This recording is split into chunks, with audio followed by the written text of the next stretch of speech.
नाव आहे Dhananjay Gokhale. Project management हा विषय त्यांचा एका अर्थाने स्पेशलायझेशनचा म्हणून विषय आहे. 26 वर्षामध्ये त्यांनी वेगवेगळ्या ठिकाणी आपल्या देशात परदेशात अनेक कंपन्यांना प्रोफेशनल प्रोजेक्ट मॅनेजमेंट या विषयाचं मार्गदर्शन केलेलं आहे. मॅन ऑफ द इयर 2012 असा त्यांना अमेरिकन बायोग्राफिकल इन्स्टिट्यूट यातर्फे दिला जाणारा एक अतिशय मानाचा पुरस्कार त्यांना मिळालेला आहे. व्यवस्थापन क्षेत्रात त्यांनी जे काय सर्व लोकांना शिकवलं, शिक्षण दिलं त्याच्याबद्दलचा हा पुरस्कार आहे. नंतर excellence in project management 2013 Eric Janet असा जो काय या प्रोजेक्ट मॅनेजमेंट इन्स्टिट्यूट तर्फे दिला जाणारा अत्यंत मानाचा पुरस्कार हा पण त्यांना प्राप्त झालेला आहे. नंतर ऑस्ट्रेलियन सायकोलॉजिस्ट प्रेस APP या संस्थेतर्फे व्यक्तिमत्वाचे भिन्न भिन्न प्रकार आणि त्याद्वारे माणसाची जडणघडण या विषयामध्ये पण त्यांनी त्याच्यातलं शिक्षण घेतलंय, अनेकांना त्याचं मार्गदर्शन केलंय. प्राणी खिलिंग या संबंधामध्ये ते स्वतः त्यांनी सखोल अभ्यास 3-3.5 वर्ष त्याचा अभ्यास करून त्याच्याही संदर्भामध्ये काही प्रॅक्टिस केलेली आहे. हिंदुस्थानी शास्त्रीय संगीत याची त्यांना विशेष आवड आहे. गेली 13 वर्षे हार्मोनियम वादनाचा छंद म्हणून त्यांनी त्यांच्यासाठी आहे. अनेक आंतरराष्ट्रीय कार्यामध्ये भरपूर आहे, मी सगळं वाचत बसत नाही, पण तिथे सुद्धा त्यांचं एक मोठं कॉन्ट्रीब्युशन आहे. नेतृत्व आणि व्यवस्थापन याच्या संदर्भामध्ये त्यांनी 12 बलुतेदारासारखे एक विशिष्ट पद्धतीने काही लोकांचे मुलाखती घेतल्यात, इंटरव्ह्यूज घेतलेत, त्याचे व्हिडिओ त्यांनी ते अपलोड केलेत आणि त्याचा अभ्यास करून त्या पद्धतीचं काही मार्गदर्शन करण्याचं त्यांनी केलेलं आहे. त्या माध्यमातून जे काही पैसे जमा झाले 7-1 लाख रुपये त्या सगळ्या विषयामध्ये, तर ते त्यांनी गरीब आणि गरजू लोकांच्या शिक्षणासाठी म्हणून खर्च केले. विशेष वाटलं मला त्यांच्याशी बोलताना ते म्हणजे आजही महिन्यातले 30 दिवसापैकी 10 दिवस ज्याला म्हणूया अर्थार्जन करण्यासाठी खर्च करतात आणि 20 दिवस त्यांना अशी जी वेगवेगळ्या प्रकारची आवड आहे ती आवड ते जपतात आणि त्याच्यासाठी करतात. आतापर्यंत 12,000 मॅनेजर्स आणि वेगवेगळ्या कंपन्यांच्या वेगवेगळ्या लोकांना त्यांनी प्रोजेक्ट मॅनेजमेंट या विषयामध्ये मदत केली आहे, त्याचं मार्गदर्शन केलेलं आहे. प्रकल्प व्यवस्थापन म्हणजे प्रोजेक्ट मॅनेजमेंटची एक शपथ, ओथ म्हणूया, अशी त्यांनी 2007 मध्ये केली आणि जगामध्ये प्रोजेक्ट मॅनेजमेंटची ओथ तयार करणारे ते पहिले आहेत. असं जगामध्ये कुठे नाही असं त्यांनी केलेलं आहे. अनेक नामवंत संस्थांसाठी अभ्यासक्रम तयार करणं आणि त्याच्या पद्धतीने तिथे शिकवायला जाणं, मार्गदर्शन करणं याच्यामध्ये आहे. प्रकल्प व्यवस्थापनामध्ये नाटकांचा काही वापर करता येईल का, ड्रामा या विषयाचा, आणि त्यातून काही प्रोजेक्ट मॅनेजमेंट आपल्याला शिकवता येईल का, त्याही पद्धतीमध्ये त्यांनी त्याचं केलं आहे. अनेक पुस्तकं लिहिलं आहे. गणपती अथर्व शीर्ष एक स्वसंवाद असा पद्धतीने त्यांचं एक पुस्तक आहे. अॅनिमल फार्म नावाचं एक पुस्तक आहे, अनेकांनी ते वाचलं असेल, जॉर्ज ऑरवेलचं. तर त्याचा त्यांनी अनुवाद केलाय सत्तेची खेळी या नावाने. आणि अन्य 2 पुस्तकं लिहिलेली आहे. एक in the wonderland of Indian managers असं जे एक पुस्तक शरूर अंगणेकरांचं होतं, तसं त्यांचं wonderland in PMO project management office setup त्याच्यासाठी आहे. तर अतिशय काय म्हणूया आपल्याला उत्सुकता निर्माण होईल असं त्यांचं व्यक्तिमत्व आहे. मी आपल्या संस्थेचे अध्यक्ष अनिलजी भालेराव यांना विनंती करतो की त्यांनी आपल्या संस्थेतर्फे त्यांचं स्वागत आणि सत्कार करावा.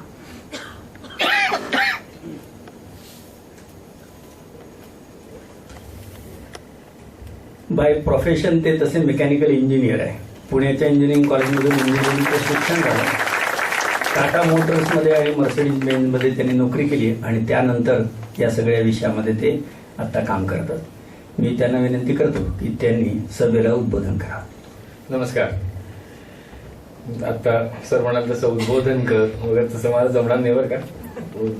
माझ्या मनात जे येतं ते मी तुमच्यासमोर मांडीन. अथर्व शीर्ष, गणपती अथर्व शीर्ष आपल्यापैकी बरेच जण म्हणत असतील ना, बरेच जण. मग ते थोडं म्हणायला सुरुवात करायची का त्यांनी? हा, तो म्हणूया शांतपणे म्हणू. चला तुम्ही माझ्यावर म्हणा. आणि जवळजवळ आता इथे 90-100 पर्यंत संख्या आहे, संख्या. आवाज छान येऊ द्या सगळ्यांना. आणि अकॉस्टिक्स फारच सुंदर आहे. अकॉस्टिक इंजिनियर खूपच सुंदर आहे. फार सुरेख आहे आवाज. म्हणायचं का? ओम हरी ओम नमस्ते गणपतये. हा एकत्र म्हणूया. गणपतये त्वमेव प्रत्यक्षं तत्त्वमसि त्वमेव केवलं कर्तासि त्वमेव केवलं धर्तासि त्वमेव केवलं हर्तासि त्वमेव सर्वं खलु इदं ब्रह्मासि त्वं साक्षात् आत्मासि नित्यं ऋतं वच्मि सत्यं वच्मि अवत्वं माम्. तर आता अवत्वमामच्या इथे मी थांबतो. का अवत्वमामच्या इथे थांबतो? तर अव हा संस्कृत धातू आहे. अव म्हणजे रक्षण कर असा त्याचा अर्थ होतो.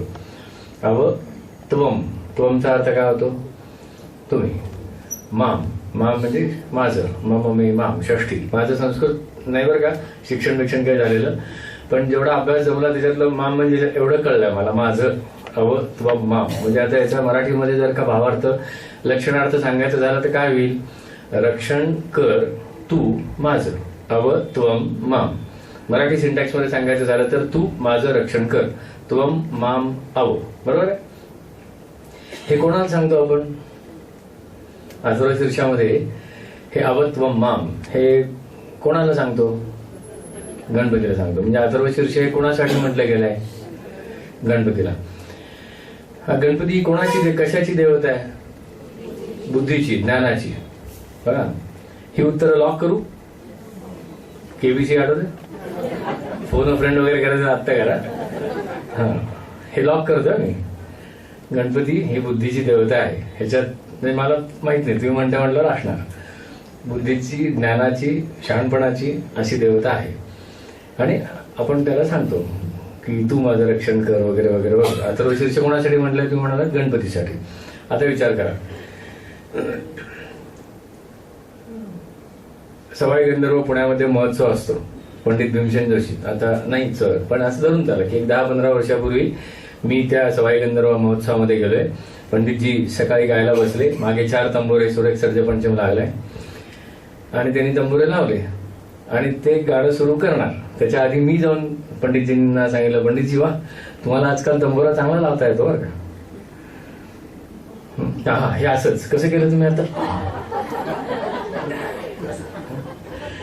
किंवा त्यांचा सर्ज लागला, ते साधा कोमल वासावारीसाठी निशारापासून किंवा सर्जापासून ते फाटकन सुरू केलं की लगेच वा पंडितजी काय श्रुती सर्ज जमतो की तुम्हाला वगैरे असं. काही लोकांनी हा केलं. काही लोक मला मारतील तिथे की अरे तुला कळत नाही का बाबा कोणाशी बोलतोयस. म्हणजे संपूर्ण गान विद्या आणि गान कला ज्याच्या समोर हात जोडून उभे असतात मागे तंबोरा लागल्यानंतर, अशा माणसाला जर का तू सांगतोयस की तुम्हाला आजकाल तंबोरा लावता येतो, हा असं काहीच आपण गणपती बरोबर करत असतो असं माझं मत आहे. मग गणपती पण असं वाटतो. कसं चाललंय बघा. 2 उत्तरं लॉक झाली. If A and therefore B and hence असं उत्तर जर का मी लिहिलं तर किती पॅराडॉक्स आहे बघा, किती विसंगती आहे याच्यामध्ये. की अथर्व शीर्ष हे गणपतीसाठी म्हटलंय. मग अथर्व शीर्षामध्ये काय आहे? तर गणपतीचं वर्णन आहे. Point number 1. मी मेकॅनिकल इंजिनियर आहे त्यामुळे थिअरी अशी मी मांडत जातो की हा एक भाग. दुसरा भाग, गणपती ही बुद्धीची देवता, ज्ञानाची देवता. मग जी बुद्धीची देवता, जी ज्ञानाची देवता, तिला ती कशी आहे हे सांगण्यासाठी धनंजय उगले लागतील का तिकडे?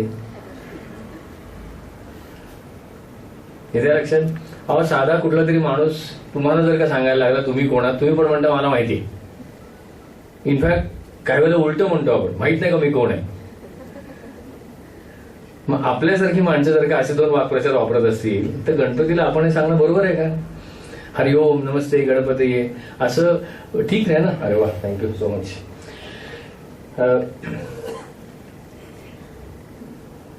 गीतेमध्ये, भगवद्गीतेमध्ये अहम असा वापरला. हे आता ही पहिला बॉक्स ठेवला बरं का मी. अजून मला 2-2.5 मिनिटं द्या, हे समीकरण सोडवतो मी. हा, गीतेमध्ये अहम अहम अहम असा बऱ्याचदा वापरला बघा. आणि ज्यांना इंटरेस्ट आहे गीतेमध्ये अशी गमती जमती करायचं, तर त्यांनी लिहून काढा. अहम, मम, मै, मे, माम असे शब्द गीतेमध्ये किती आले. 250च्या पुढे आकडा जातो. किती एक्झॅक्ट नंतर सांगेन, तुम्ही मला पोहे केल्यानंतर, व्हॉट्सअप केल्यानंतर, की मी मोजलेत बरं काय. तसंच अथर्वशीर्षामधले मोजायचे. त्वम, त्वाम, त्वई हे सगळे मोजून काढा. हा, अथर्वशीर्षामधले मी जाता तुम्हाला सांगतो, म्हणजे फार असाइनमेंट दिला असं पण व्हायला नको. 38 आहेत. 38 डायरेक्ट आहेत. त्वमेव केवलम कर्तासी, त्वमेव केवलम हर्तासी, त्वमेव म्हणजे त्वम त्वम त्वम असं मोजत गेलं तर 38 आहेत. तुम्हाला पटतं का हे, की गणपतीला तू असे सांगणं त्वम त्वम त्वम हे योग्य आहे म्हणून? गणपती अथर्वशीर्ष जेव्हा म्हणतो त्यावेळेला कृष्णाचा जो अहम आहे की नाही तो अभिप्रेत आहे. म्हणजे मी हे माझ्या आजोबांना विचारलेलं आठवतं मला. हे सगळं गणपती अथर्वशीर्ष, गीता, रुद्र हे आमच्या आजोबांनी शिकवलं. म्हणजे सगळी हे सगळं त्यांच्या पायी वाहिलेलं आता हे सगळं. स्वतः मॅट्रिक्युलेट मनुष्य फक्त, पण अफाट अभ्यास. म्हणजे मी स्वतः संपूर्ण मराठी मीडियम मधनं माझं शिक्षण झालं. 11वीमध्ये इंग्रजी माध्यम येतं, पण 11वीमध्ये इंग्रजी माध्यमाची मला कधी भीती वाटली नाही.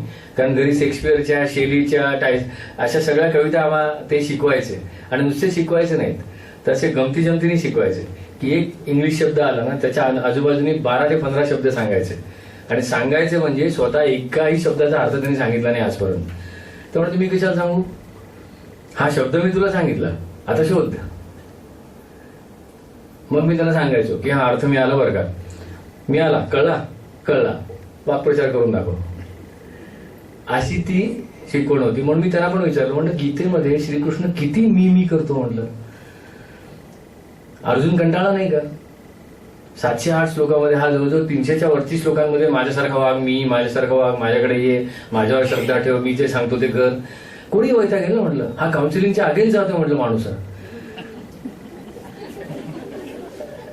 मग ते हसले. मग त्याला ते म्हणाले असं नसेल बघ, तू विचार कर भाऊ, तू काय म्हणतोय अहम. प्रत्येकामधला जो अहम दडलेला आहे ना त्याला तो सांगतोय. म्हणजे आता गणपती अथर्वशीर्षावर येऊ. हरिओम नमस्ते गणपतये नमः ते गणपतये, त्या गणपतीला माझा नमस्कार असो. आता मला सांग, गणपती कुठे आहे? औरंगाबाद शहरामध्ये काळा गणपती एक आहे, एक खाली एक आहे. आता इकडनं सभागृहाकडे येताना उजव्या हाताला वळताना त्या कॉर्नरमध्ये एक आहे. मग आता इथे कुठे गणपती? मग हरिओम नमस्ते गणपती म्हणताना कोणाला नमस्कार करतो आपण? बरं, गणपती कुठे आहे? अथर्वशीर्ष कोण कोण म्हणतं? हे व्याख्यान कमी आणि परीक्षेत असतं असं चाललंय ना. पण सांगा भाऊ, अथर्वशीर्ष म्हणता ना, मग गणपतीचं ठाव ठिकाणा लोकेशन दिलेलं आहे अथर्वशीर्षामध्ये. त्वम मूलाधार स्थितोसी नित्यम. कोणाच्या मूलाधारावर? माझ्या स्वतःच्या. मग माझ्या स्वतःच्या मूलाधारावर स्थित असलेल्या गणपतीला मी माझ्यापेक्षा वेगळा मानून त्याची स्तुती स्वतःलाही न कळता 1000 वेळा म्हणण्यात, साबुदाण्याची खिचडी खाण्यात धन्यता मानणं हे कितपत योग्य आहे, असा माझा साधा प्रश्न आहे. हरिओम नमस्ते गणपतये असं म्हटल्यानंतर शांत होऊन असं हलव स्वतःला, बाबा रे हे जे आता पुढे म्हणणार आहेस ना ते तुझ्यासाठी बरं का. माझ्या मधल्या मूलाधारावर स्थित असलेल्या गणपतीचं स्मरण करून आता मी अथर्वशीर्ष म्हणणार आहे. मग नुसतं स्मरण करणार आहे का मी? नाही. मग स्मरण करायचं म्हणजे कसं करायचं? की मग तो कसा आहे, तो कसा दिसतो, कसा वागतो, तो काय करतो, रागावला तर कसा वागतो, हसला तर कसा वागतो, हे जे एखाद्या माणसाबद्दल येतं तसं ते अथर्वशीर्षामध्ये सांगितलेलं आहे. म्हणजे मग आता सांगा मला, अथर्वशीर्ष कोणाचं वर्णन आहे? कोणाचं वर्णन आहे? मग आता सांगा, अथर्वशीर्ष कोणासाठी म्हणायचं? अनलॉक करू उत्तर. इथून पुढे माझी एकच विनंती आहे,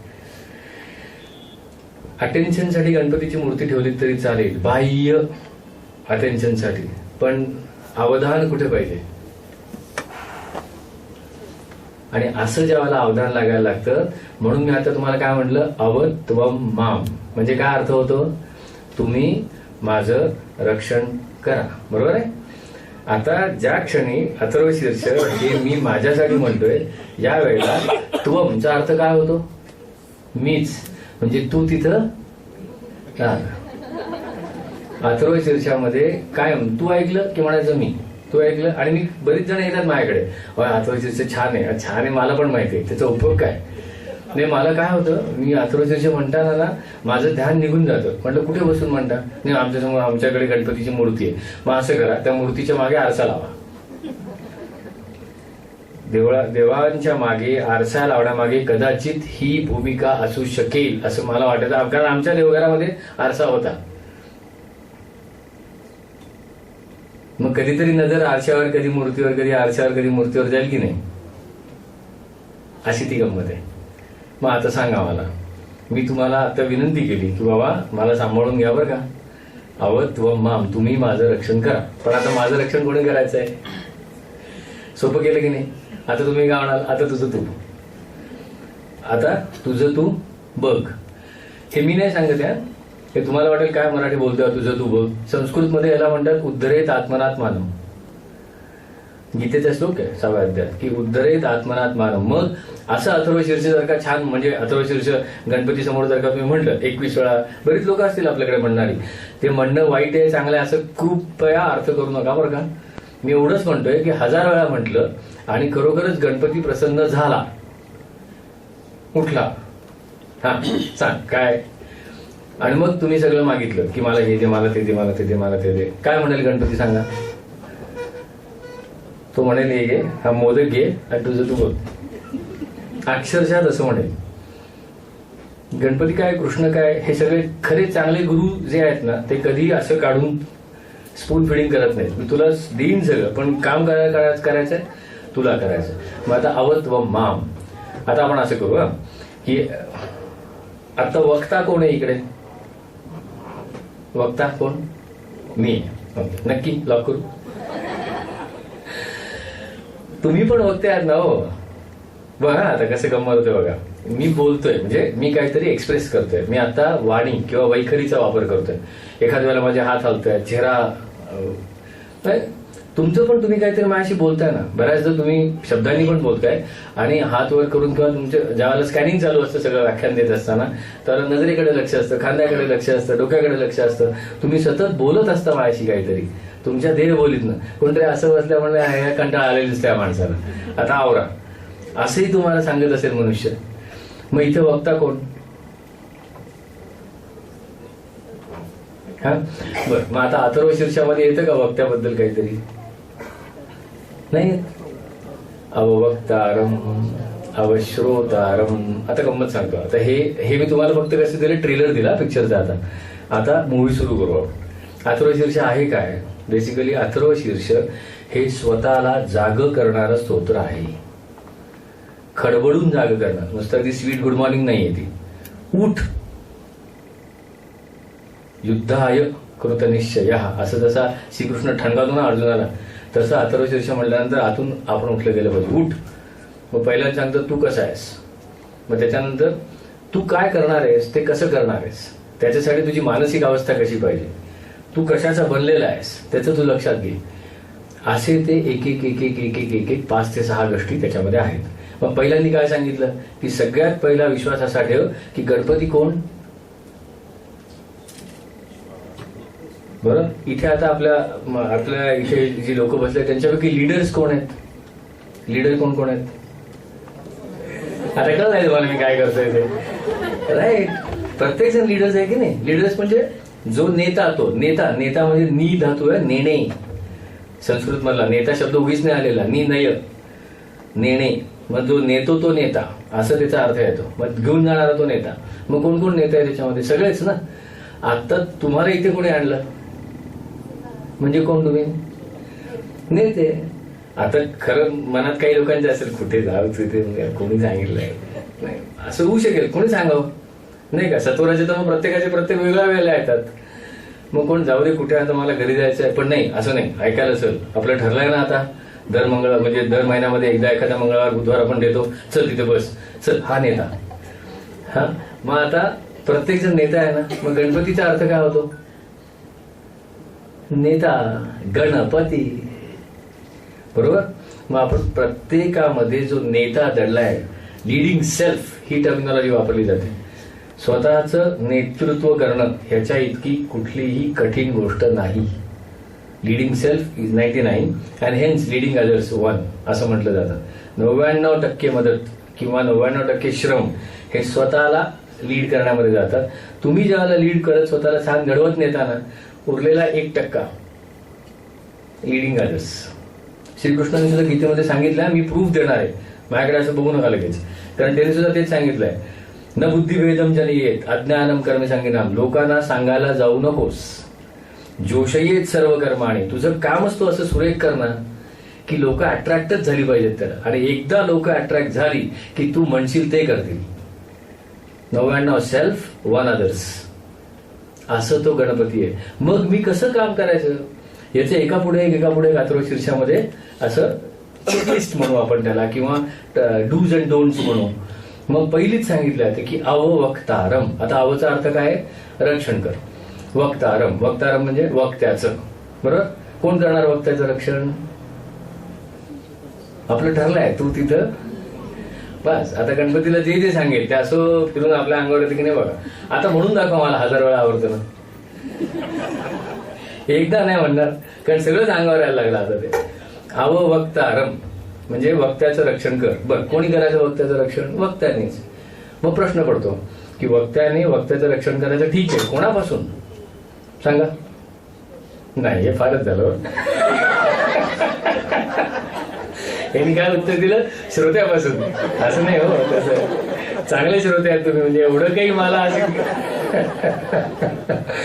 छान सांगितलं. वक्त्याचं वक्तव्यापासून रक्षण करायचं. बोलणाऱ्याचं जे बोललं जात आहे त्याच्यापासून रक्षण करायचं. बघा, पहिलाच डू अथर्व शीर्षामधला असं सांगितलंय का, बाबा रे तू गणपती आहेस, तत्वमसी. तुझ्या आजूबाजूला तुला म्हणून जे जे अनुभव येत आहेत ना ते तू आहेस. तत्वम असी.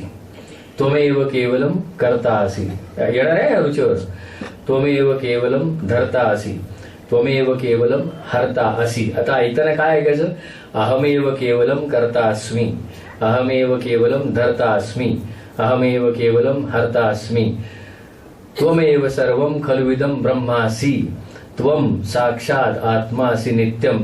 अँड देअरफोर अववक्तारम, अवश्रोतारम, अवदातारम, अवधाता. इतकी सुरेख थिअरी मांडलेलं हे ते अथर्व शीर्ष. सांगा कोणासाठी म्हणलंय? मग सहस्त्रावर्तनाचा आम्हाला सांगितलेला आजोबाने अर्थ, एक तर आजोबा आम्हाला सहस्त्रावर्तनाला जाऊच द्यायचं नाहीत, खरंच जाऊ द्यायचं नाहीत. मी मुंबईचा मूळचा ब्राह्मण सेवा संघामध्ये ते अथर्व शीर्ष वगैरे असायचं. आणि काय पॅराडॉक्सेस होतात. साबुदाण्याच्या खिचडीचा वास यायचा. म्हणजे बघा ना, त्यावेळेला 6-7 वर्षाचा, 5 वर्षाचा, 6 वर्षाचा, म्हणजे एवढं काढण्याची नाही. म्हणजे साबुदाण्याच्या खिचडीचा वास येतो. जिऱ्याची फोडणी पडले, उकडलेला बटाटा पडला. आता यायला लागला का तुम्हाला वास? तर असा वास यायचा. आजोबांनी इतकं सांगितलेलं मला आठवतंय, मी तुला करून घालतो पण सहस्त्रावर्तनाला जायचं नाही. त्याच्या मागचं कारण होतं त्यांचं. ते म्हणायचे सहस्त्रावर्तन केल्यानंतर काय होतं की 3 लोकांचे कान गिळतात. एक म्हणणारा, दुसरा त्याच्या समोर बसणारा आणि तिसरा गणपती. ह्याच्या पलीकडे सहस्त्रावर्तनात काही साध्य झालं नाही. सहस्त्रावर्तन जर का मनापासून केली असती तर समाज कुठे गेला असता यावाना. सहस्त्रावर्तन करून आल्यानंतर मनुष्य लाल सिग्नल तोडत असेल तर फुकट घालवला वेळ, इतकं ते म्हणायचे. सहस्त्रावर्तन करून आल्यानंतर जर का जातपात पाहत असेल तर फुकट गेल्यानंतर सहस्त्रावर्तन. मग कशाला जातो सहस्त्रावर्तन? त्यापेक्षा झोप किंवा नवीन पुस्तक आणलं ते वाच. इतके कठोर होते आजोबा. कठोर म्हणजे वागण्यात नाही, पण क्लॅरिटी ऑफ थॉट्स अनबीटेबल. हा, मग असा तू असल्यामुळे थिअरी काय चालते, बाबा रे हे तू मान्य कर किंवा करू नकोस, तू हे आहेस. तत्वमसी पासून ते त्वमेव सर्वं खलुविदं ब्रह्मासि, तू हे आहेसच. आणि हे जर का तुला सांभाळायचं असेल तर या खालच्या ऍक्शन्स तुला कराव्याच लागतील. केल्या नाहीस तर तुझं तू भोग. साधा लॉ ऑफ ऍक्शन आहे, पे नाऊ और पे लेटर. जी लोक आयएसओ क्वालिटीमध्ये वगैरे इन्व्हॉल्ड आहेत त्यांना माहिती आहे, कॉस्ट ऑफ पुअर क्वालिटी आणि कॉस्ट ऑफ गुड क्वालिटी. हे भोगा नाही तर ते भळा, इतकं सोपं आहे. मग अववक्तारम, बोलत असताना तू जागा राहा. तुझं रक्षण तुझ्याशिवाय दुसरं कोणीही करू शकणार नाही. मग अववक्तारमचा अर्थ काय होतो? वक्त्याने वक्त्याचं बोलण्यापासून रक्षण करायचं. मग रेसिप्रोकेशन काय येतं? श्रोतारम. मग आता सांगा, आता इथे श्रोते कोण आहेत? सगळेच. म्हणजे मी जर का श्रोता आहे असं मी विसरलो, मी आता बोलतोय, हे बोलत असताना श्रोत्याचं भान जर का विसरलो तर तुम्ही जे तुमच्या देहबोलीतनं मला सतत सिग्नल पास करताय ते मी विसरून जाईन आणि मला कळणार नाही की आता पुढची मुवमेंट कशी करायची. मग अवश्रोतारम याचा अर्थ काय होतो? रक्षण करायचंय. कोणी करायचंय? श्रोत्यानी. कोणाचं? श्रोत्याचं. कशापासून? श्रुतव्यापासून.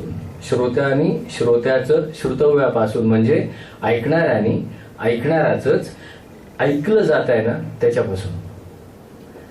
म्हणजे काय तर आपण जसं म्हणतो ना की ओपन माइंड ऐकावं, की कुठले पूर्वग्रह नसावेत ऐकताना. ज्या क्षणी पूर्वग्रह आला त्या क्षणी अथर्वशीर्ष विसरलं, किंवा ज्या क्षणी पूर्वग्रह आला त्या क्षणी अवश्रोतारम. हा ठीक आहे, सांग. आता मध्ये बलुतेदार या संकल्पनेचा उल्लेख केला. मी बलुतेदार याच्यासाठी केलं होतं, माझा स्वतःचा अभ्यास करून घेण्यासाठी 2.5 वर्ष मी प्रोजेक्ट केले की माझ्या आजूबाजूला असणाऱ्या लोकांमधून नेतृत्वाचे मी काही गुण शिकू शकतो का. आणि प्रामाणिकपणे सांगतो त्यावेळेला खरोखरच असं काही म्हणजे आता काही अवेलेबलच नाहीये. लिडरशिप या एकंदर विषयावर जर का शोधायला गेलं तर एकतर दिग्गज इंडस्ट्रियलिस्ट यांची पुस्तकं असतात, नाहीतर गांधी नेहरू टिळक. आपल्यासारखे कोणाचंच कसं काही नाहीये. या पद्धतीने आकर्षक अशी व्यक्तिमत्व मी शोधली होती. त्याच्यातलं एक होतं cyber fraud investigator Vaishali Bhagwat. तिला मी विचारलं होतं, म्हटलं 18 वर्ष या फील्डमध्ये आहेस. ओपन विचारला होता प्रश्न. असेच 200-250 लोक असायचे आणि इंटरव्ह्यू मी घ्यायचो त्यावेळेला. म्हटलं काय शिकलीस? इतकं सुंदर उत्तर दिलं, गेल्या 18 वर्षामध्ये मी ऐकायचं कसं ते शिकली. त्यावेळेला अवश्रोतारमचा अर्थ पुन्हा उलगडला मला. म्हणलं म्हणजे काय केलंस तू? ऐकायचं कसं म्हणजे काय असतं की कुठलाही मनुष्य बोलत असतो ना त्यावेळेला डेटा प्लस इमोशन्स असे पॅकेजेस असतात. अरे अवश्रोतारमचा ह्याच्यापेक्षा जास्त समजवणं कोणी केलं नसेल आजपर्यंत.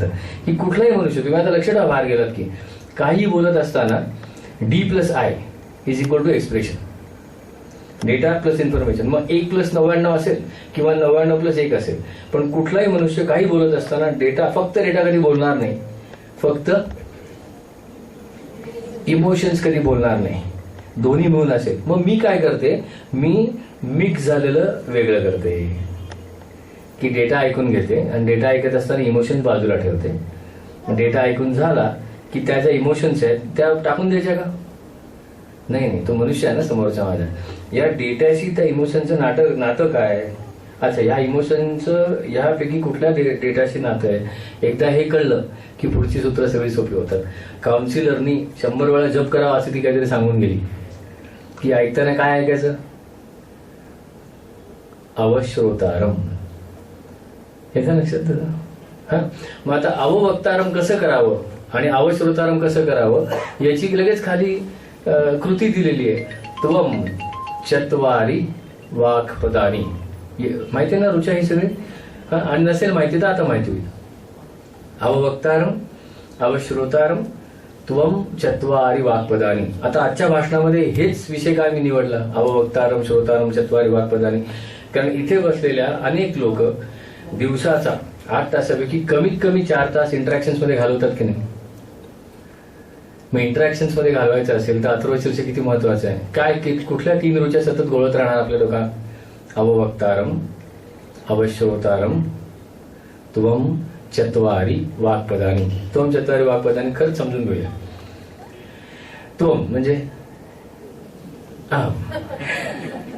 आता गणपतीला जे सांगू त्याला मी तर म्हणेन गणपतीची मूर्ती आणा आणि तुमचा फोटो त्याच्यावर लाव की बाबा त्वम चत्वारी वाक्पदानी. म्हणजे खरं सांगू काय, हा स्वसंवाद आहे, मगाशी म्हटलं तसं.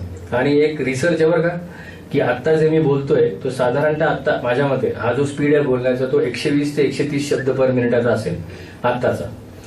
पण जेव्हा मी मनातल्या मनात बोलतो स्वतः, कोणी साधारणतः 500 ते 600 शब्द पर मिनिट असं चालतं बघा. म्हणजे मनात कोणाशी बोलता तुम्ही? म्हणजे किती लोक आहेत तुम्ही एकंदर? 2 लोक की नाही? हा, एकदा दोह्यामध्ये होतो, कतार मध्ये, आणि अशी गप्पा मारत होतो. असंच मी जनरली लोकांना असं विचारतो, व्हॉट इज इनफ असं विचारते बरं का, गंमत म्हणून. आणि त्याच्यानंतर जे येतात ना उत्तरं ती म्हणजे अशी सुरस आणि चमत्कारिक कहाण्यासारखी आहेत ती. पण त्याच्यातलं एक मनुष्य म्हणून गेलं की डीजी, for last so many years I have been staying with a person who is totally new to me. म्हणजे ओळख नसलेल्या एका माणसाबरोबर गेली 42 वर्ष मी राहतोय. मग आमच्या एकाने, अरे तो म्हणाला, मी आम्ही 2 जण एका ठिकाणी राहतो पण आम्ही एकमेकाला ओळखलेलं नाही अजून. म्हणजे आपण मनात जे बोलतो ते कोणाशी बोलतो? स्वतःशीच ना. म्हणजे एक किती पात्र आहेत सांगा मला. तुम्ही जरी एक देह दिसत असला तरी किती जण आहेत आता? 2 ना. म्हणून अहम आणि त्वमची व्यवस्था करून ठेवलेली आहे. इतकं साधं गणित आहे. ज्यांना अहम झेपतो त्यांनी गीता म्हणावी, ज्यांना त्वम समजतो त्यांनी अथर्वशीर्ष म्हणावं. इतकं साधं आहे. सगुण समजतो त्याने त्वम म्हणावं, निर्गुण याचा भक्ती आहे अहम म्हणावं. पण 2 आहेत. मग अद्वैत काय? संपलंच ना. त्वम पण नाही, अहम पण नाही, विचार नाही. मग काय म्हणतो आपण? निर्विचार. अशी ती पायरी आहे. पण ते फार पुढची झाली. आपण आधी आता त्वम चत्वारी वाक्पदांवर येऊया. त्वम चत्वारी, चत्वारी म्हणजे 4 वाक्पदानी. पद मीन्स फेजेस ऑर बॉक्सेस. मग बोलण्याची वाक म्हणून, खरं वाक म्हणजे फक्त बोलणं नाहीये, पण एक्सप्रेशनचे 4 प्रकार आहेत. असे कोण 4 प्रकार आहेत? मीन्स कुठले प्रकार सांगितलेत आपल्याकडे? वैखरी म्हणजे मी आता बोलतोय ते, बरोबर की नाही? जे बोललं जात आहे त्याचं काहीतरी एक आतमध्ये स्ट्रक्चर असेल, अनस्ट्रक्चर्ड असेल, एक्सप्लोरेटिव्ह असेल, इमॅजिनेटिव्ह असेल किंवा वेल स्ट्रक्चर्ड असेल, काही असेल, पण काहीतरी आहे, बरोबर? ती झाली मध्यमा. हा, आणि मध्यमेच्या खाली झाली पश्यंती, आणि पश्यंतीच्या खाली झाली परा. हे 4 गोष्टी लक्षात राहिल्या. आता हे थोडं बाजूला ठेवूया. एकदा एक राजा असतो. राजा खूप छान असतो, शूर असतो. पण ते कंट्रोल सी करून ठेवा मात्र. कंट्रोल सी माहिती आहे ना काय ते? Copy paste. हा, आता साधारणतः पुढची एक साधारणतः 20-25 मिनिटं रॅम 128 GB वर घेऊन जा. म्हणजे हा मोबाईलचा रॅम हा 4GB 5GB 8GB असेल, तर असे 8GB म्हणजे निदान 16 वर तरी घेऊन जा 2 मिनिटासाठी, की आपल्याला ऐकलेलं पुन्हा आणायचं आहे बाहेर. हा, असं परत वाक्यात बोलू नका तुम्ही कधी. मग आता एक राजा असतो आणि तो खूप छान असतो, सुंदर असतो, दिसायला सुरेख, शूर, बुद्धिमान. माणसं सुद्धा अशी इतकी हेरून निवडलेली असतात ना त्यांनी. त्याचा राजवाडा पण असतो, छान असतो राजवाडा, सुरेख, टुमदार असतो, आणि असा फार टोलेजंग बांधला वगैरे असं काय नसतो, छान असा. आणि राजवाड्यातून बाहेर पडलं की समोर पूर्व दिशा, म्हणजे त्याला पूर्वाभिमुख असं म्हणतात तसं. आणि पूर्व दिशेला दरवाजातून बाहेर पडून चालत गेलं की साधारणतः 2 मैल अंतरावर थोडं डाव्या हाताला वळलं की नदी व्हायची खळावटी. आणि त्या नदीच्या पलीकडच्या बाजूला एक असा खूप म्हणजे एक असा संन्यासी राहायचा, छान असा मस्त. त्याचं झोपडी वगैरे अशी होती आणि त्याच्यात तो संन्यासी राहायचा.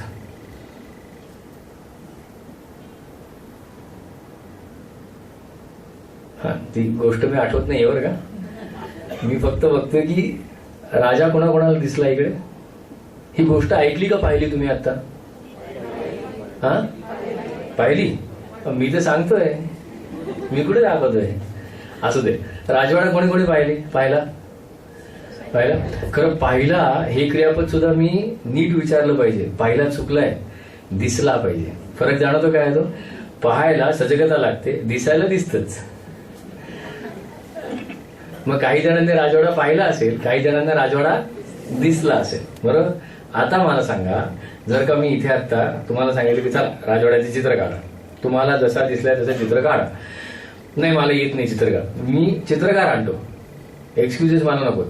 प्रत्येक माणसाच्या मागे एक चित्रकार दिला आणि त्याला सांगितलं तू हा जसं वर्णन करेल ना तसं तू राजवाडा काढून दे.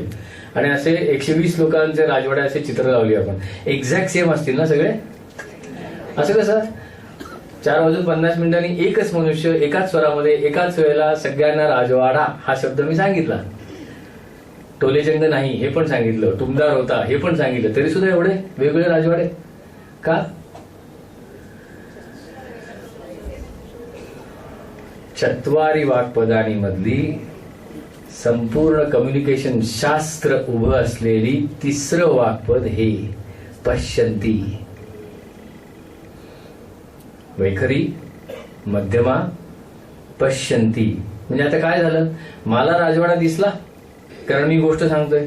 साधा विचार करा, अववक्तारम अवश्रोतारम, म्हणजे असं दोन्ही आता असे वजन घेतला गेलं की, आणि जितक्या लोकांची संपर्क अधिक तितकी वजनं अशी वाढत जातात. मग काही वेळेला येतं काही कोणाशी बोलणं नको म्हणून ती वजनं टाकली जातात, पण ती वजनं राहतात. कशी आहेत ती? त्वम चत्वारी वाक्पदानी, मला राजवाडा दिसलाय आणि मला तो तुम्हाला सांगायचा आहे. खरं सांगा, मला माझा राजवाडा तुमचा राजवाडा आहे का? बरोबर. मग माझ्या नसलेल्या तुमच्या डोक्यात आलेल्या राजवाड्यावर पुढची गोष्ट उभी राहिली, काय त्या गोष्टीचं होणार? बरोबर. तुमचे रंगबिंग सुद्धा लावून झाले तर राजवाड्याला. मी रंग सांगितला नव्हता, पण राजवाड्याला रंग लागला ना तुमचा, घ्या. आणि संपूर्ण पुढची गोष्ट रंगवावा कसा याच्यावर आहे. आलं. मग आता तुम्ही ऑलरेडी त्या राजवाड्याला लाल रंग लावून ठेवलेला आहे, मग गोष्टीमध्ये पुढे जाऊन तो निळा होणार, लगेच इमोशनल अटॅचमेंट. हे कसं, माझा लाल रंग आवडतो, होऊ शकतं. येत्या लक्षात. मग अववक्तारम अवश्रोतारम करत असताना दोघांनी काय लक्षात ठेवायचं? बाबा रे, पश्यंती बघ, पश्यंती बघ. येत्या लक्षात. मग आता मी जेव्हा सांगतो की आपल्या रुग्णालयाकडे येण्याचा मार्ग कसा, असं जर का मी कोणाला सांगत असेल की नाशिकवरून येणारा रस्ता नगर रोडला जिथे मिळतो तिथून यायचं कसं पुढे, आणि मी फोनवर सांगतो असं आहे, उजव्या तळावर डाव्या तळावर म्हणजे ही बँक लागेल, मग त्याच्याऐवजी मी काय देईन? मॅप काढून देईन. मग आपल्याकडे काय म्हटलं जातं की a picture is worth 1000 words. का? वैखरी जे काम करू शकत नाही ना ते पिक्चर करते, आणि म्हणून आपल्याकडे सिम्बॉल्स आली.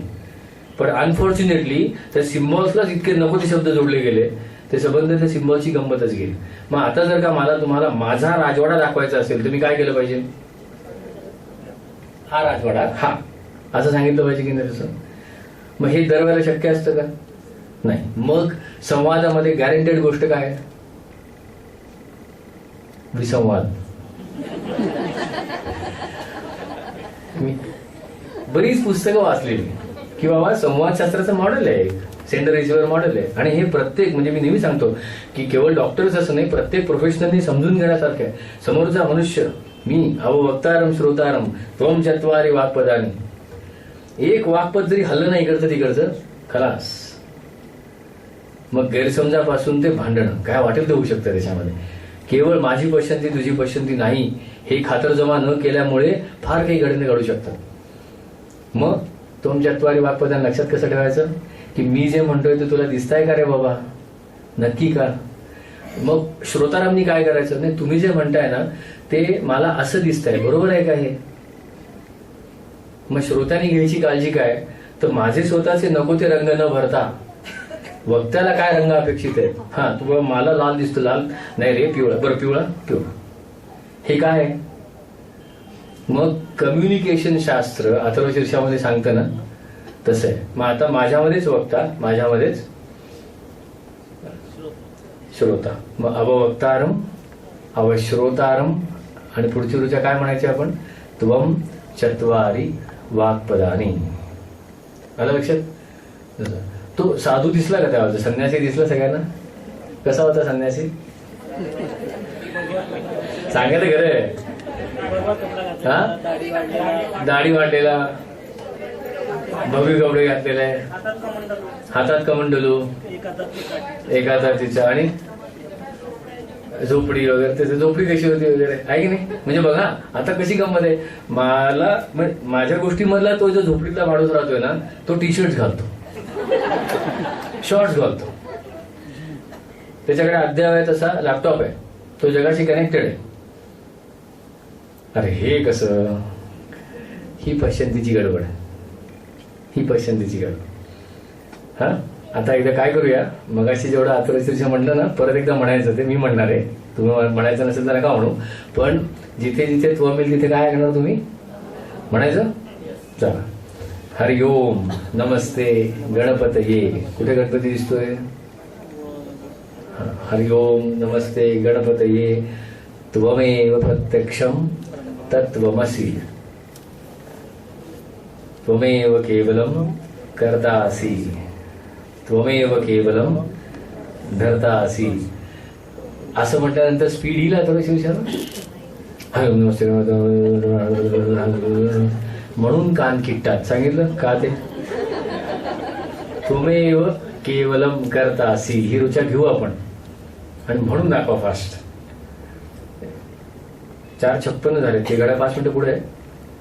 ओके, कितीपर्यंत आहे. ओके, अवदक्षिणातात हे नाही कळलं. अरे माहित ते सांगतात, चला जाऊ दे. हा अवदक्षिणा आत्ता हे आत्ता मी माझं दक्षिण दिशेकडनं रक्षण केलं. तर दक्षिण दिशा कोणाची. हे माझ्या संध्याकाळी वाईट असं उलट सुलट बोलू नये ना कधी. यम यम म्हटला की काय आठवतं. मृत्यू. मृत्यू म्हणजे तुम्ही बऱ्याच लोकांनी ती क्लिप पण बघितली असेल माझी. ते मृत्यू म्हणजे काय. मृत्यू म्हणजे वेळेचं भान हो, बाकी काही नाही. मृत्यू संकल्पना समजून घ्यायची असेल ना, तर वेळेला दिलेला मान म्हणजे मृत्यूचा मान अक्षरशः. कारण मृत्यू टाळणार नाही होय की असं म्हणून बघा नाही का. 2 मिनिटात आलो, 2 मिनिटात जर थांब, एक मेसेज पाडतो ना तो नाही म्हणणार बाबा.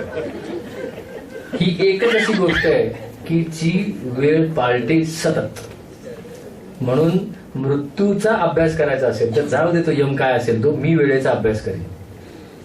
4 म्हणजे 4, 5 म्हणजे 5. कारण मला 5 म्हणजे 5 माझी वेळ कुठली तरी ठरली आहे ना. मग ती जर का मी टाळू शकत नसेल तर मधली वेळ कशी टाळू शकतो मी. नाहीच टाळू शकत. I have to pay attention to the ultimate end game and hence league matches. म्हणून बाबा 57. माझ्याकडे इथे 52 दिसत आहेत. ओके 52. ओके 8 + 10 18 मिनिटं माझ्याकडे आहे.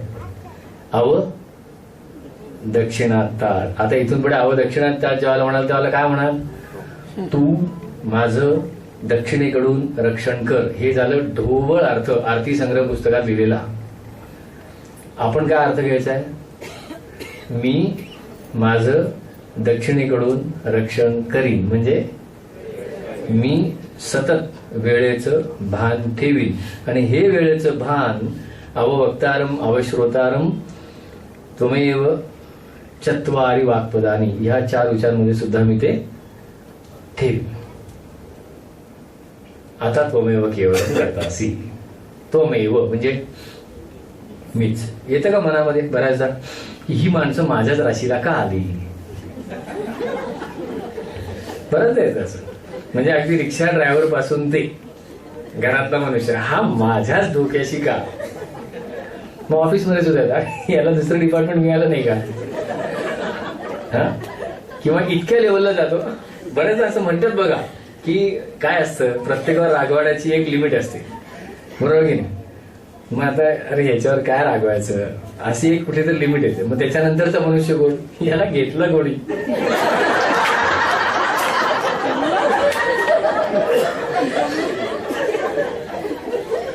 बरोबर. मग त्याच्यावर राग सुरू होतो. जाऊ दे असंच आहे तू त्याला जायला पाहिजे. मग असं आल्यानंतर काय म्हणायचं अशा वेळेला.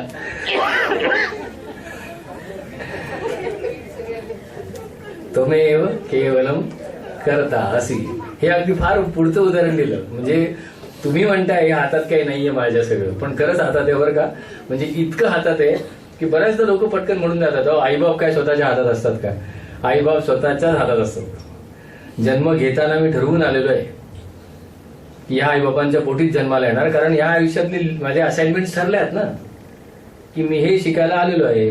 जोपर्यंत शिकत नाही तोपर्यंत परत मग ह्या गुरुकडे शिकला नाहीस तर पुढच्या जन्मात दुसरा गुरु, त्याही गुरुकडे शिकला नाही तर तिसरा गुरु, त्याही मग परिस्थिती बदलेल, विद्यापीठं बदलतील, असाइनमेंट बदलतील, पण शिकवून सोडणार एवढं नक्की. मग ते जर का आपण आपल्या हातात आहेत असं म्हणतो, तर आपल्या हाताखाली काम करणार म्हणजे आपल्या हातात नाही. मी गाडी अशी बाहेर काढली आणि पटकन कोणतरी येऊन धडकलं त्या गाडीवर, टू व्हीलरवाला. काय म्हणता तुम्ही? कसा असतो चेहरा? हा हा हा असं म्हणता? काय सुंदर अनुभव आहे. असं म्हणता का सांगा तुम्हाला? नाही म्हणत. आपण माणूस आहात ना, मनुष्य म्हणून सतत खरंच बोल की मी शिवी देतो, अगदी फुल्या फुल्या फुल्या करून म्हणतो तसं. पण त्यावेळेला काय म्हणायचं? ठीक आहे, त्वमेव केवलम कर्तासि. गाडी कोणी बाहेर काढली? इथे येतो प्रश्न आणि सगळं थांबतो. म्हणजे फुलस्टॉप पण म्हटला जात नाही. तरी पण कोणतरी भांडायला उठतं. मग अरे मी गाडी बाहेर काढली म्हणून त्याला कळायला नको? त्याला कळत नाहीये हे तुला कळत नाहीये का? इतक्या बेसिक गोष्टी आहेत. तर बाबा नाहीये आपल्याकडच्या लोकांना वाहतुकीचे नियम पाळण्याची सवय नाही, पण त्यांनी पाळले पाहिजेत. मला पण तसंच वाटतं. आत्ताची परिस्थिती काय आहे? नाही ना. मग तू गाडी काढताना काय करशील? अरे पण मग असं किती, तू आहेस ना इथे तोपर्यंत. सांगा कुठे आली बोट सगळी? म्हणजे याचा अर्थ असा नाही म्हणत आहे की जे होईल ते सांभाळून घ्यावं, आणि नाही तसं नाही, पण उगाच चिडचिड करण्यापेक्षा ओके ठीक आहे, पुढच्या वेळेपासून मी काय करीन, रिव्हर्सच्या ऐवजी अशी गाडी लावत जाईन, किंवा मी कोणाला तरी रिक्वेस्ट करीन, बाबा रे मी गाडी बाहेर काढतोय तू थांब तिथे. दॅट इज लेसन्स लर्न बरं का. चेकलिस्ट प्रोसेस असेच झाल्यात. लोकांच्या धडका खाऊन खाऊनच चेकलिस्ट बनतात. चेकलिस्ट तशीच होते. Checklist is always an output of the mistakes done by past. मग पितृयज्ञ म्हणून आपल्याकडे संकल्पना सांगितली ना, म्हणजे मागच्या लोकांनी करून ठेवलेल्या चुका तुम्ही विसरू नका, नवीन चुका करा, असं त्याच्यामध्ये सांगितलेलं आहे. खरंच अगदी. मग आता त्वमेव केवलम कर्तासि आला अंगावर सगळं हातात तसं. मग काही जण म्हणतात की नाही पण मी आता तर मी असं वागलेलोच नाहीये, तरी सुद्धा माझ्या आयुष्यात हे का करताय? मग आपण जास्तीत जास्त किती मागे जाऊ सांगा भाऊ? आठवत माझ्या बर्थ डेट पर्यंत. त्याच्या आधीचं काय ते मला माहिती नाही, याचा अर्थ झालं नाही याच्यातला भाग नाही ना. काही बॅलन्स शीट राहिल्यात तिकडे, म्हणून आता अशा पद्धतीने येत. त्वमेव केवलम कर्तासि, त्वमेव केवलम धर्तासि. धर्ता म्हणजे असं आहे मनामध्ये आपल्याकडे की एक काम करायचं राहूनच गेलो, खूप वर्ष मनात आहे पण अजून काय होत नाही, येतं मनामध्ये असं. त्वमेव केवलम धर्तासि, लावून धरणं जमलेलं नाहीये. धरता अवधातारम आहे ना शब्द. आधी म्हटलं अववक्तारम अवश्रोतारम, त्याच्याच पुढे चालतं अवधातारम. धातारम म्हणजे हातात घेतलेलं काम तडीच जाईपर्यंत काय वाटेल ते हो मी ते करणार. आणि ते करत असताना या सगळ्या रुचांचा अर्थ मी लावणार आहे की मी करताय, मी करता म्हणजे माझ्यावर जबाबदारी आहे, त्याचं भान मला आहे.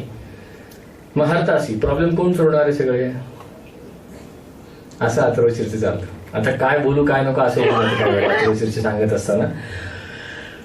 पण एक गमतीची रुचा सांगतो आणि मग आपण पुढे जाऊ. ऋतम वच्मी सत्यम वच्मी, आहे की नाही? मग असं कोणी आहे इथे की आयुष्यभर फक्त खरंच बोललाय मनुष्य? नाही ना. असं पचणारच नाही कोणी हात वर केला तर, आहे की नाही? मग जाऊ दे. ऋतम वच्मी सत्यम वच्मी. मग अथर्वशीर्षात असं सांगितलंय, खरं विथ अन ऍस्ट्रिक बोला. खरंच आहे, मी नाही सांगत आहे. ऋतम वच्मी. आता बघा, एवढी आपण कामं करत असतो, असंख्य लोकांशी बोलत असतो. मगाशी म्हटलेलं सगळं लक्षात आहे माझ्या. कर्तारम धर्तारम म्हणजे कर्तास्मी, धर्तास्मी, हर्तास्मी, अववक्तारम अवश्रोतारम, त्वमे चत्वारी वाक्पदानी, सगळं लक्षात आहे माझ्या. आता मात्र आत्ताच एखादं सांगायचं, साधा विचार करा, आपण हॉस्पिटलमध्ये उभा राहून म्हणून बोलतोय, डॉक्टरला तर पक्क कळलेलं असतं फार काय राहणार नाही मनुष्य, त्याला काय सांगतो मनुष्य? तो सांगा ना मला, काय सांगता तुम्ही डॉक्टर्स? प्रयत्न नक्की करू. कॅल्क्युलेशन तुम्हाला क्लिअर आहे, 3.5 ते 4 मिनिटं पलीकडे नाही, पण तुम्ही सांगता खरं? सांगून बघा, 4 मिनिटात संपला ना? होईल का असं? मग आता खरं बोललात की खोटं बोललात? खरं बोललात की खोटं बोललात? है ना? मग कृष्णाने युक्ती वापरली द्रोणाचार्यांना नामोहरम करायला. कधी न खोटं बोलणाऱ्या माणसाला त्या दिवशी खोटं बोलायला सांगितलं होतं. अश्वत्थामा, आठवते ना गोष्ट ती? हा, अश्वत्थामा नरवा कुंजरवा. द्रोणाचार्यांसारखा माणूस खरबळून गेला तर? कारण सतत खरं बोलत आलेला तो मनुष्य जे बोलतोय तर खरंच असणार आहे. म्हणजे विचार करा, द्रोणाचार्यांचा राहू दे बाजूला, कृष्णाला केवढा खटारोप करायला लागला असेल धर्मराजाला सांगायला, बाबा आज तरी एवढंच बोल. त्यावेळेला जर का धर्मराजांनी सांगितलं असतं त्याला की नाही नाही हे असं काही नाही, तो कृष्ण मागून काहीतरी काढाय करतोय, तुम्ही याला अजिबात बदलू नका, असं जर का त्यांनी सांगितलं असतं तर काय झालं असतं त्या महाभारताच्या युद्धाचं? मग आता विचार करा ना, तुम्ही कृष्णाच्या जागीच्या समोर धर्मराजा आहे, त्याला तुम्ही कसं सांगणार की बाबा रे आजच्या दिवस प्लीज मी सांगतो ते ऐकून घे, अव वक्तारम अव श्रोतारम, माझी पसंती तुझी आहे का? मला जे दिसतंय ते तुला दिसलं तरच तुम्ही सांगतेस बोलीन, नाहीतर हे धर्मराजाला कळलं असेल. कृष्णाने त्याची पसंती आणि त्याची पसंती एक केली म्हणून धर्मराजासारखा मनुष्य असं बोलायला तयार झाला. विचार करा, तो बोललेला कुठेही महाभारतात तो खोटं बोलला असं नाहीये बघा. त्या दिवशी मात्र तो बोलला, पण तो सुद्धा खरं नाही बोललेलं आणि खोटंही नाही बोललेलं. ऐकलंय बाबा, असं ऐकिवात आलेलं आहे माझ्या, नरोबा कुंजरोबा. आणि द्रोणाचार्य, मग आता मला सांगा, खरं कधी बोलायचं आणि खोटं कधी बोलायचं? सांगा, कधी खरं बोलणार कधी खोटं बोलणार? मी सांगतो, मी भरपूर खोटं बोलतो, खरं पण बोलतो. फक्त खोटं बोलायचं का खरं बोलायचं हे मी आजकाल विचारच येत नाही डोक्यात माझ्या. गेली 6 वर्ष पक्क झालेलं आहे मला ते. त्याच्या आधी अशी डायलेमा व्हायचं, पण नाही, हे अगदी छाटीटोकपणे सांगू शकतो मी. खरं किंवा खोटं हे बघताच्या ऐवजी मी असं बोलतो, माझ्या हातात आता माझ्याकडे प्रोजेक्ट काय, माझ्या हातातला प्रकल्प काय, या प्रकल्पाला जे आवश्यक आहे ते मी बोलीन. नाही मग तू खोटं बोललास तर तुझं पाप लागेल. मी अध्यरूतच आहे. मी हे ज्यावेळेला करतोय ना त्यावेळेला काही पाप माझ्या अंगात येणार आहे, पण त्याच्यासाठी म्हणून मी प्रकल्पाचा बळी नाही देणार. मग मी प्रामाणिक कोणाशी राहू? माझ्या हातात घेतलेल्या कामाशी. मग ते जर का ताकद असेल तर त्वमेव केवलम करता असेल, आहे ना? मग जर का त्यावेळेला द्रोणाचार्याने असं सांगितलं असतं की अश्वत्थामा गेला का, जाऊ दे, काय झालं असतं कृष्णाचं? विचार करा, त्यावेळेला द्रोणाचार्य कशाशी प्रामाणिक राहिले नाहीत? विचार करा ना फक्त. त्यांच्या हातात काय काम होतं? युद्धाचं. त्यावेळेला अश्वत्थामा गेला हे ऐकल्यानंतर अवश्रोतारामध्ये ते गडबडले का हो? अश्वत्थामा गेला असं ऐकत असताना माझा मुलगा अश्वत्थामा गेला असं त्यांच्या कानात आलं का हो? न सांगता आलं. मग माझा मुलगा म्हणून ऐकायचं का एक सैनिक मेला असं ऐकायचं? बाप काय ऐकेल? माझा मुलगा. सेनापती काय ऐकेल? सैनिक. द्रोणाचार्यांनी काय ऐकलं? बापाचं.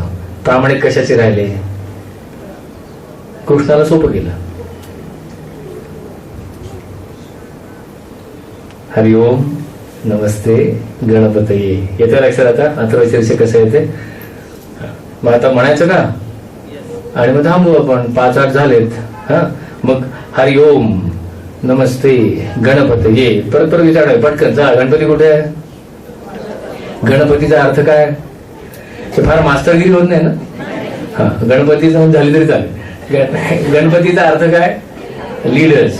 कोणाला लीड करताय तुम्ही? स्वतःला. तेच आहे फक्त, बाकी ते सगळ्या मिथ्स आहेत, त्या अंधश्रद्धा आहेत. मी लोकांना लीड करतो काय शक्यच नाही, राईट?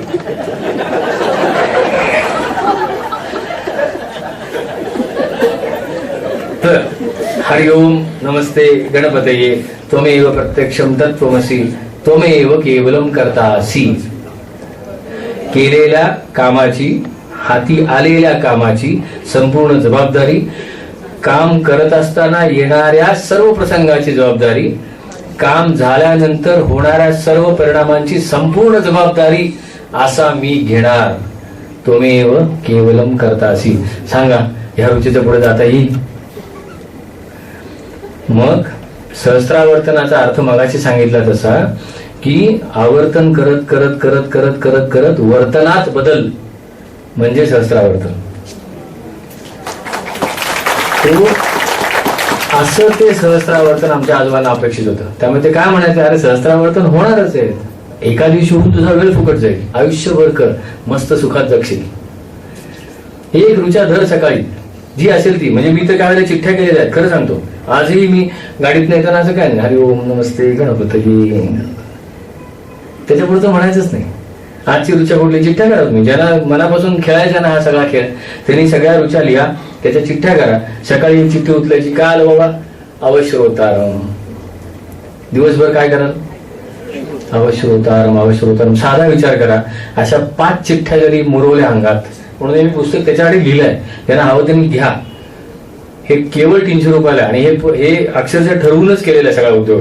6 वर्ष झाली, 6 वर्षानंतर हे पुस्तक आलेले, आणि त्याचा अक्षरशः लोकांनी मला ते शेवटी फोनच केले की ह्याच्यात सुद्धा प्रश्न सोडलेले नाहीयेस. प्रत्येक प्रकरणाच्या शेवटी पुढे प्रश्न आहेत, आणि हे प्रश्न म्हणजे मननाचे आहेत. हे अथर्वशीर्ष एका होणारच नाही तसं. मग एक ऋचा लावायची, सांगा, विचार करा. अशा 5 ऋचा जरी अंगीकारला, मी तर म्हणतो एक तरी ऋचा अंगीकारावी. एक जरी ऋचा अंगीकारली गेली, अवश्य श्रोतारम पक्क जमायला लागलं, काय होईल बघू, विचार करा. काय सुखद अनुभव असतील सगळे. पक्का आहे श्रोता तुमच्यातला, कुठे मिस काय शांत आहे, सर मस्त चाललंय. मग असा मनुष्य अथर्वशीर्ष काय सांगतं, न बिभेती कदाचनेती, तो मनुष्य कशाला घाबरणार नाही. आणि तुला काय म्हणतं, एवं ध्यायती, शेवटचा माझा आत्ताच आहे, एवं ध्यायती यो नित्यम. अशा पद्धतीने अथर्वशीर्ष जो, आता बघा, ध्यायतीच्या ऐवजी पठती सुद्धा म्हणू शकले असते, पण अथर्वशीर्षामध्ये काय म्हटलंय, ध्यायती आणि पठती याच्यामध्ये फरक आहे. पठ म्हणजे वाचणे, ध्यान म्हणजे ध्यान करत करत अंगात मुरवणं, ध्यान लावणं, ध्यान करत. मग एवं ध्यायती, अथर्वशीर्षाचं असं जो ध्यान करतो तो, एवं ध्यायती यो नित्यम स योगी. आठवला का संन्यासी मगाचा, हा, तो कमंडलू घेणारा तर योगी नाही आहे. तो कमंडलू घेणारे योगी होऊ शकत नाहीत.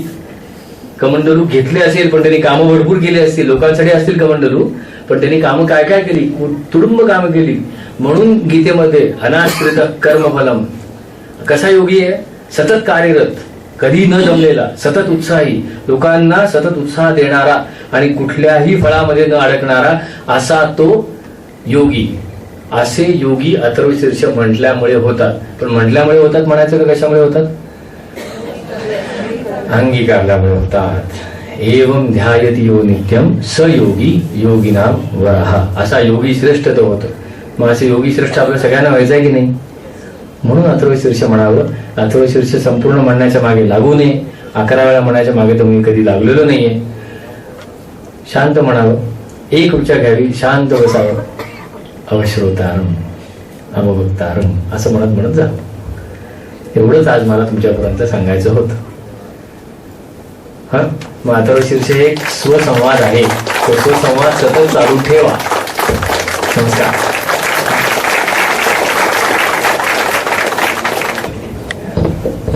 हा विषय मांडण्यासाठी कमी वेळ असला तरी सरांनी अत्यंत सोप्या आणि मोजक्या शब्दात आपल्या समोर विषय मांडला. मी सरांच्या संस्थेच्या वतीने आभार मानतो.